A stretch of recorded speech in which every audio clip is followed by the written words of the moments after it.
आज हम आपके लिए लेकर आए हैं क्लास 10 बिहार बोर्ड के लिए साइंस का इंपोर्टेंट सब्जेक्टिव और लॉन्ग आंसर टाइप क्वेश्चंस। ये क्वेश्चन अगर आप याद करके जाते हैं तो आपको एग्जाम में गारंटी है कि इसमें से कुछ न कुछ तो जरूरी आएगा। न के मात्रा में अगर आप करेंगे तो कुछ न कुछ आएगा, लेकिन मेरा दावा है कि इसमें से 50% क्वेश्चन आपको एग्जाम में आएगा। मैं इसमें टोटल 20 क्वेश्चन लिया हूँ, जो सिर्फ फिजिक्स का है, केमिस्ट्री का और बायोलॉजी का अगले दिन आ जाएगा। आपको चैनल को सब्सक्राइब करके रखिएगा तो आपको फिजिक्स का तो मैं यहाँ पर आपको बताऊंगा ही, साथ ही साथ केमिस्ट्री और बायोलॉजी का एक और वीडियो बनाऊंगा केमिस्ट्री के लिए और एक वीडियो बनाऊंगा बायोलॉजी के लिए, उसमें मैं आपको बताऊंगा। इसमें टोटल मैं 20 क्वेश्चन को गेस किया हूँ कि फिजिक्स में से टोटल 20 ही क्वेश्चन में से कुछ न कुछ क्वेश्चन यानी 4-5 क्वेश्चन आपको आएगा। तो चलिए मैं आपको बता देता हूं कि 4-5 तो मैं मिनिमम लेकर चलता हूं, अगर ना आएगा तब, लेकिन मेरा चांस है कि इसमें से 10 या 12 क्वेश्चन अगर आपको फिजिक्स में से पूछता है तो 10 से 12 क्वेश्चन इसमें से आएगा। इसको आपको पढ़ करके जाना है। तो देखिए, प्रकाश के अपवर्तन के नियम, पहला नंबर जो क्वेश्चन आप यहाँ पर देख रहे होंगे, प्रकाश के अपवर्तन के नियम यहाँ पर हम आपको बताएंगे। तो प्रकाश के अपवर्तन के जो नियम होता है यहाँ पर दिया हुआ है, आप देख सकते हैं प्रकाश के अपवर्तन के नियम। देखिए कह रहा है कि प्रकाश के एक माध्यम से दूसरे माध्यम में जाने पर उसकी दिशा में होने वाली परिवर्तन की जो घटना होता है उसी को हम प्रकाश का अपवर्तन कहते हैं। अगर आपसे पूछेगा एग्जाम में कि प्रकाश का अपवर्तन किसे कहते हैं, तो प्रकाश का एक माध्यम से दूसरे माध्यम में जाने पर उसकी दिशा में होने वाली परिवर्तन की घटना को प्रकाश का अपवर्तन कहा जाता है।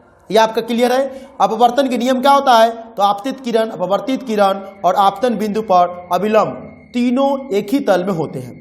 और दूसरा नियम क्या है, तो दूसरा नियम है प्रकाश के किसी खास रंग के लिए आपतन कोण की ज्या और अपवर्तन कोण की ज्या में एक निश्चित अनुपात होता है जिसे अपवर्तनांक कहते हैं। ठीक है, और इस नियम को स्नेल का नियम भी कहा जाता है। अगर आपसे बाय द वे इस क्वेश्चन को उल्टा करके पूछेगा या फिर घुमा के पूछेगा, कहेगा कि स्नेल का नियम क्या है, तो इसके बारे में आपको लिख देना है। और मैं आपको बता दूं कि इस वीडियो के बीच में या लास्ट में मैं आपको अपना व्हाट्सअप नंबर दूंगा और आपको व्हाट्सअप नंबर पर ये PDF आपको मिल जाएगा। बस आपको मेरे व्हाट्सअप नंबर पर टाइप करना है VBI subjective science part 1, VBI subjective science part या गेस सब्जेक्टिव साइंस पार्ट 1, ऐसे करके आपको टाइप करना है। तो मैं आपको PDF भेज दूंगा, आप वहां से PDF को लेकर के आप अपने नोटबुक में या फिर आप मोबाइल में ही इसे देख देख कर 1-2 बार देखेंगे तो आपको याद हो जाएगा। आपको यहाँ पर दिख रहा होगा। चलिए, ये तो हो गया। मैं आपको बता रहा था कि स्नेल का नियम या अपवर्तनांक का नियम पूछेगा तो यही होता है। अब देखिए, अगला क्वेश्चन कह रहा है कि समान नेत्र 25 सेंटीमीटर से निकट रखी वस्तु को सुस्पष्ट क्यों नहीं देख पाता है। तो देखिए, 25 सेंटीमीटर की दूरी पर रखी वस्तु को आंख जो होता है स्पष्ट रूप से देखता है, लेकिन 25 सेंटीमीटर से कम निकट रखी वस्तु का प्रतिबिंब जो होता है वह दृष्टि पटल पर स्पष्ट रूप से नहीं बनता है। अतः क्या होता है, मानव जो होता है वस्तुओं को स्पष्ट रूप से नहीं देख पाता। इसीलिए मानव क्या कहता है, वस्तु को स्पष्ट रूप से नहीं देख पाता है। 25 सेंटीमीटर से ज्यादा दूर होता है तो हमारी आंख की क्षमता घट जाती है, यहाँ पर दिया हुआ है। अब हम देखते हैं तीसरा नंबर क्वेश्चन। देखिए, जो भी क्वेश्चन लिया है वो कई बार क्वेश्चन पूछा जा चुका है और मेरा दावा है कि ये जो 3 क्वेश्चन अभी जो मैं ऊपर का बताया हूँ, इस 3 में से तीनों क्वेश्चन इस बार 2022 के एग्जाम में रहेगा, तो रहेगा, लिख करके रख लीजिए। देखिए, तीसरा नंबर क्वेश्चन है अवतल, उत्तल एवं समतल दर्पण के 2 उपयोग लिखे। ये इस क्वेश्चन में जो 3 क्वेश्चन है, तीसरा नंबर क्वेश्चन एक ही क्वेश्चन है, इसमें 3 क्वेश्चन है। इस 3 क्वेश्चन में तो एक न एक आपको जरूर रहेगा। ऑब्जेक्टिव तो फिक्स है कि रहेगा तो रहेगा, आप लिख करके रख लीजिए। अवतल दर्पण का उपयोग दाढ़ी बढ़ाने के लिए, चेहरा देखने में, दाढ़ी बढ़ाते हैं ना आप जा करके सैलून में, तो चेहरा देखने में। डॉक्टर जो था इसका उपयोग कान, मुंह आदि के अंदर प्रकाश फोकस कर अंदर की बीमारी का पता लगाने के लिए करता है। ठीक है, देखिए, अवतल दर्पण का उपयोग अगर आपसे पूछेगा तो कहिएगा दाढ़ी बनाने वाले लेंस के रूप में, डॉक्टर के रूप में, डॉक्टर जो होता है अंदर प्रकाश झांकने के लिए, और मोटर गाड़ी के आगे वाले दीपों में, अग्रदीपों में, मोटर गाड़ी के जो अगला शीशा होता है उसमें होता है। चलिए, उत्तल दर्पण का उपयोग कहाँ होता है, साइड मिरर के रूप में। ये देखिए, अगला जो होता है मोटर गाड़ी के अगला जो रहता है शीशा, उसमें अवतल दर्पण का, और मोटर गाड़ी के मतलब जो मोटरसाइकिल होता है उसका बगल में जो शीशा रहता है उसमें उत्तल दर्पण का। ठीक है, उसके बाद है रोड लाइट में परावर्तक सतह के रूप में, रोड लाइट होता है उसमें रेड लाइट या होता है, उसमें भी होता है रोड लाइट, और अपसारी किरण उत्पन्न करने में, अपिसारी किरण जो होता है उसमें उत्पन्न करने में उत्तल दर्पण का उपयोग होता है। अब देखिए समतल दर्पण का उपयोग, तो सोलर कुकर होता है जो सौर ऊर्जा से अपना खाना बनाता है, उसमें परावर्तक सतह के रूप में होता है। और चेहरा देखने में, जो चेहरा आप देखते हैं ऐसा बड़का बड़का धोबरा, नाक, मुंह, बाल छोड़ते हैं, आपके घर में होगा, उस समतल दर्पण रहता है। कौन दर्पण रहता है? समतल दर्पण रहता है। चलिए अब अगला हम क्वेश्चन देख लेते हैं। तो यहां पर हम देख लेते हैं, अवतल लेंस को अपसारी लेंस कहते हैं क्यों, या फिर अपसर लेंस को अपसारी लेंस क्यों कहते हैं। ये क्वेश्चन कई बार पूछा जा चुका है, आप क्वेश्चन में उल्टाकर देख लीजिएगा, कई बार ये क्वेश्चन एग्जाम में है। अवतल लेंस के द्वारा समांतर प्रकाश की किरणें आपतन के बाद अपवर्तित होकर के आपस में फैलती जाती है। यानी अवतल लेंस जो होता है वह प्रकाश के समांतर किरणों को अपसारित कर देता है, और अवतल लेंस को इसी गुण के कारण अपसारी लेंस कहते हैं। समझ में आ गया? इस क्वेश्चन को नोट कर लेना है। इसमें जो भी क्वेश्चन मैं बता रहा हूं उसको ध्यान से नोट करते जाना है। पीडीएफ का लिंक मैं आपको व्हाट्सएप पर दे दूंगा, आपको व्हाट्सएप पर मैसेज करना पड़ेगा। दृष्टि दोष क्या है या कितने प्रकार का होता है? तो देखिए दृष्टि दोष जो होता है वो क्या है, ये क्वेश्चन भी कई बार पूछा गया है। तो देखिए सामान्य नेत्र द्वारा 25 सेंटीमीटर पर की वस्तु को स्पष्ट देखा जाता है। जब इस स्पष्ट दर्शन की न्यूनतम दूरी पर वस्तु को स्पष्ट नहीं देख पाता है तो कहा जाता है कि नेत्र में दृष्टि दोष है। यह मुख्यतः 4 प्रकार का होता है। कितने? लघु दृष्टि, दीर्घ दृष्टि, जरा दृष्टि और अदिव्यंगता। देखिए तो मैं यहाँ पर ड्रॉ करने वाला ले लेता हूँ ताकि आपको बढ़िया से बता सकूँ। नहीं तो ड्रॉ वाला हम ले लेते हैं। अब चलिए हो गया। यहाँ पर कलरिंग नहीं कर रहा है, नहीं कर रहा तो छोड़िए, चलिए कोई बात नहीं, हम यहीं से कर लेंगे। ठीक है, एक मिनट देख लेते हैं ड्राइंग का अगर आ रहा है सीन। हाँ आ तो रहा है। ठीक है, कलरिंग इसका हो जाता तो चलिए, कलरिंग नहीं है तो कोई बात नहीं, इसी से हो जाएगा। अब देखिए स्पेक्ट्रम पूछ रहा है कि स्पेक्ट्रम क्या है। तो देखिए स्पेक्ट्रम भी कई बार पूछा गया होगा। जब श्वेत प्रकाश किसी प्रिज्म से होकर गुजरता है, तो यह 7 रंगों में विभाजित हो जाता है। प्रकाश के अवयवी वर्गों के इस पैटर्न को स्पेक्ट्रम कहते हैं। क्या कहते हैं? स्पेक्ट्रम कहते हैं। अब देखिए टिंडल प्रभाव, जब किसी घने जंगल के बितान से सूर्य का प्रकाश गुजरता है तो टिंडल प्रभाव को देखा जाता है। जंगल के कुहासे में जल की सूक्ष्म बूंदें प्रकाश का परिकिरण कर देती हैं। ये हो गया 7वें नंबर क्वेश्चन। अब देखते हैं 8वें नंबर। कह रहा है कि प्रकाश का वर्ण विक्षेपण से आप क्या समझते हैं? इंद्रधनुष की व्याख्या करिए। ये क्वेश्चन पूछेगा तो 5 नंबर में। कै नंबर में? तो 5 नंबर पूछेगा। इसको नोट करके ध्यान से आपको देख लेना है और बढ़िया से इसको देखना है कि कै नंबर में क्वेश्चन आता है। तो देख लीजिए यहाँ पर आपका दिया हुआ है इसका आंसर। जब श्वेत प्रकाश को किसी प्रिज्म से होकर गुजारा जाता है तो ये 7 रंगों में विभक्त हो जाता है। इसे वर्ण विक्षेपण कहा जाता है। ये 7 रंग जो होता है बैनिया पिनाला से सूचित होते हैं। ठीक है ना, बैनिया पिनाला से सूचित होते हैं। वर्ण विक्षेपण जब आकाश में पानी के लटके हुए बूंदे से होता है तो इंद्रधनुष का निर्माण होता है। यानी वर्ण विक्षेपण जब सूर्य के प्रकाश में लटका हुआ रहता है तो ये क्या होता है? इंद्रधनुष का निर्माण करता है। इंद्रधनुष होता है वर्षा के पश्चात जो होता है आकाश में जल के सूक्ष्म कणों में दिखाई देने वाले हैं। ठीक है, प्राकृतिक स्पेक्ट्रम है या वायुमंडल में उपस्थित जल के सूक्ष्म बूंदों द्वारा सूर्य के प्रकाश के परिक्षेपण के कारण प्राप्त होता है। इंद्रधनुष हमेशा सूर्य के विपरीत दिशा में बनता है। सूर्य अगर इस दिशा में है तो इंद्रधनुष इस दिशा में बनेगा, अगर इस दिशा में है तो इस दिशा में बनेगा। यानी पूरब में रहेगा तो पश्चिम में रहेगा तो पूरब में, अगर दक्षिण में रहेगा तो उत्तर में बनेगा।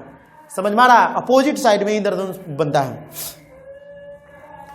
जल की छोटी छोटी बूंदें छोटे प्रिज्मों की भांति कार्य करती है। सूर्य के अतिरिक्त प्रकाश के बिंदु जो होता है अपवर्तित तथा विक्षेपित करती है तथा फिर आंतरिकता परावर्तित करती है।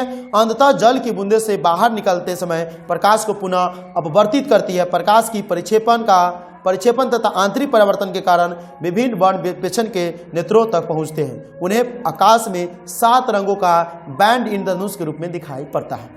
ठीक है, यह है फिगर इसका। सूर्य का प्रकाश, वर्षा की बूंदे देखो यहाँ पर है, और लाल, बैगनी और इंद्रधनुष का बनना। ये फिगर आप बना दीजिएगा तो 5 नंबर तो फिक्स है कि आपको रखा हुआ है। अगर ये क्वेश्चन पूछता है तो 5 नंबर है, लेकिन ज़्यादा चांसेस इस बार पूछेगा। ठीक है, चलिए मानव नेत्र का स्वचरित वर्णन करें। मानव नेत्र के बारे में नहीं, मानव के आंख के बारे में वर्णन करना है। तो मानव नेत्र एक अत्यंत मूल्यवान एवं सुग्राही ज्ञानेंद्रिय है। यह हमें अद्भुत संसार और चारों ओर के रंगों को देखने में क्या करता है, मदद पहुंचाता है। ठीक है, समस्त ज्ञानेंद्रियों में मानव नेत्र जो होता है सबसे अधिक महत्वपूर्ण है, क्योंकि यह हमारे चारों ओर रंग बिरंगे संसार को देखने योग्य बनाता है। ठीक है, तो ये मानव नेत्र है। इसका पिक्चर यहाँ पर दिया हुआ है, इस पिक्चर को आपको देख लीजिए बढ़िया से ध्यान से।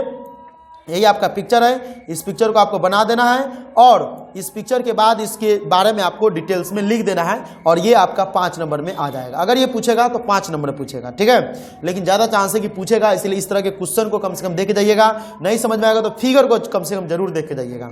ठीक है, अब देखिए विद्युत परिपथ का क्या अर्थ है। ये क्वेश्चन अगर आपको पूछेगा तो 2 नंबर में, तो आवेश के सतह प्रवाह के लिए बने बंद रास्ते को विद्युत परिपथ कहा जाता है। चित्र में एक विद्युत परिपथ दिखाया गया, ए मीटर है और इधर विद्युत परिपथ है। ए मीटर वोल्ट मीटर होता है, तो यहाँ ए मीटर है, प्लस का चिन्ह है, यहाँ पर माइनस का चिन्ह है, ये आर यानी समांतर क्रम में जोड़ा गया है। इसको आपको फिगर बना देना है, इतना लिख दीजिएगा, 2 नंबर में आएगा, लिख करके रख लीजिए। विद्युत बल्ब का नामांकन चित्र बनाने के लिए, तो विद्युत बल्ब जो होता है जैसे कि आप देखते हैं उसका चित्र कहेगा बनाने के लिए। तो देखिए यहाँ पर विद्युत बल्ब है और इसका देखिए फिलामेंट टंगस्टन ऊपर में रहता है, नाइट्रोजन गैस रहता है, धातु का पिन रहता है, कांच का बना बल्ब रहता है। इस तरह से आपको फिगर बना देना है। फिगर बना दीजिएगा, आपका 2 नंबर रखा हुआ है। ये 2 नंबर से 3 नंबर में क्वेश्चन पूछेगा। ठीक है, या फिर 5 नंबर में पूछ सकता है। बिहार बोर्ड है, बिहार में बाहर है। ठीक है, अब देखिए विद्युत विभव और विभवांतर में क्या अंतर है। इस क्वेश्चन को तो आप गेस कर लीजिए कि वीवीआई के रूप में। देखिए ये क्वेश्चन कई बार पूछा गया हुआ, इसलिए मैं इसको गेस कर रहा हूं, इसलिए आप लोग भी इस क्वेश्चन को बढ़िया से ध्यान कर लीजिएगा। विद्युत विभव इकाई धनावेश को अनंत से विद्युतीय क्षेत्र के किसी बिंदु तक लाने में संपादित कार्य को उस बिंदु पर का विभव कहते हैं। इसका ऐसा ही मात्रक वोल्ट होता है। विद्युत का विभव कहते हैं, विभव का ऐसा मात्रक वोल्ट होता है। विभव का ऐसा मात्रक वोल्ट होता है, ऑब्जेक्टिव में आएगा, लिख कर रख लीजिए, कई बार पूछा गया है। विभव का ऐसा मात्रक वोल्ट होता है, विभव का ऐसा मात्रक वोल्ट होता है। नीचे कमेंट कर दीजिए लिख करके, विभव का ऐसा मात्रक वोल्ट होता है, याद हो जाएगा। विभवांतर, 2 बिंदुओं के बीच के विभव के अंतर को विभवांतर कहते हैं। यानी 2 बिंदु है, एक बिंदु यहाँ एक बिंदु यहाँ, इसके बीच के विभव के अंतर को विभवांतर कहते हैं। इसका ऐसा मात्रक भी वोल्ट होता है, इसका ऐसा मात्रक वोल्ट होता है। यानी विभव और विभवांतर दोनों का ऐसा मात्रक वोल्ट होता है, तो वोल्ट होता है, लिख कर रख लीजिए।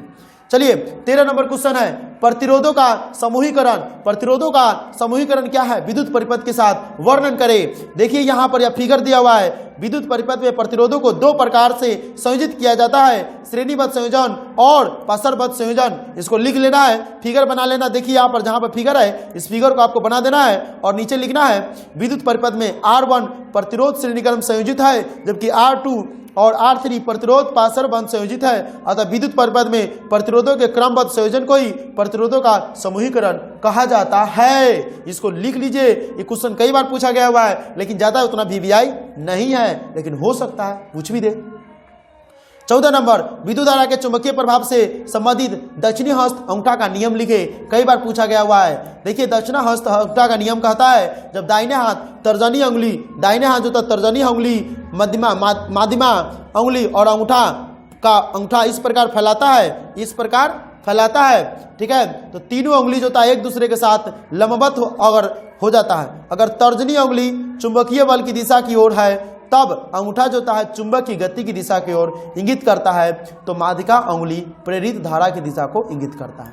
ये क्वेश्चन पूछा गया हुआ है, इसको ध्यान से देखना है, पीडीएफ में नोट कर लेना है और आप लोगों को भी नोट कर लेना है। विद्युत बल्ब में निष्क्रिय गैस क्यों भरी जाती है, ये कई बार क्वेश्चन पूछा गया है। देखिए बल्ब के अंदर जो होता है टंगस्टन का तार रहता है, इस तार का बना कुंडली के अंदर, इस तार का बना कुंडली के अंदर उत्पन्न ताप के कारण प्रकाश देता है, और ये नहीं बनेगा तो प्रकाश देवे नहीं करेगा।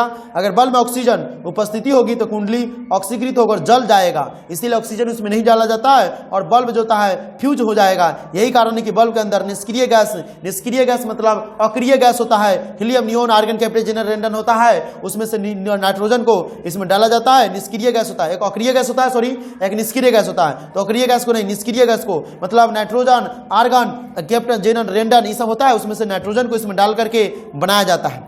विद्युत मोटर क्या है बउआ रे, ये क्वेश्चन को नोट कर लो, ये क्वेश्चन आएगा फिक्स है, आएगा तो 5 नंबर आपको दे करके जाएगा।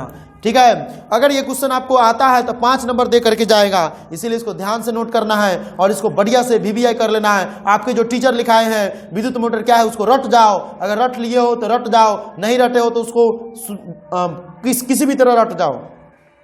विद्युत मोटर की सिद्धांत पर कार्य करता है कि चुंबकीय में धारावाही चालक रखने पर एक बल आरोपित होता है जो चालक को किसी अक्ष पर घुमा सकता है, ठीक है। इसमें विद्युत ऊर्जा यांत्रिक ऊर्जा में बदल देता है, ठीक है। और यहाँ पर कार्यबद्धक है और यहाँ पर इसका फिगर जो है मैं आपको दे दिया हूँ। फिगर आपको देख लीजिए, यहाँ पर दिया हुआ है, आपके सामने है फिगर, और इस फिगर के अनुसार से इसको बना करके लाना है, इसको देखना है। 5 नंबर तक वो वाला रखा हुआ है, आपका 5 नंबर फिक्स है कि आएगा इस बार, ठीक है। देखिए 17 नंबर बायोगैस क्या है, इसके अवयवों के नाम लिखे तथा इसके 2 उपाय बताए। तो बायोगैस होता है बायोमास उत्पन्न ज्वलनशील गैस को बायोगैस कहा जाता है, यानी बायोमास होता है उसमें उत्पन्न वाले जो गैस होता है उसको बायोगैस कहा जाता है। इस गैस में 75% मीथेन गैस पाया जाता है। इस गैस के जलने से निकली ऊर्जा काफी अधिक होती है, साथ ही प्रदूषण मुक्त होती है। और बायोगैस होता है वो प्रदूषण नहीं फैलाता है, बल्कि हम लोग जो यूज करते हैं उसमें प्रदूषण होता है। इस गैस का उपयोग प्रकाश पैदा करने में होता है। चलिए, तो बायोगैस के बारे में अगर पूछेगा तो लिख देना है, लेकिन उतना इंपॉर्टेंट नहीं है। जीवाश्मी ईंधन किससे क्या समझते हैं ये भी ज्यादा उतना इंपॉर्टेंट नहीं है।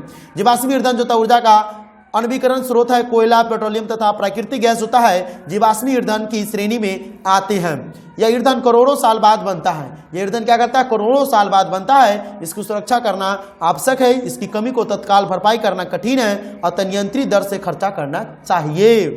अब देखिए प्राकृतिक गैस यानी CNG क्या है, ये VVI क्वेश्चन ये आपको पूछ सकता है।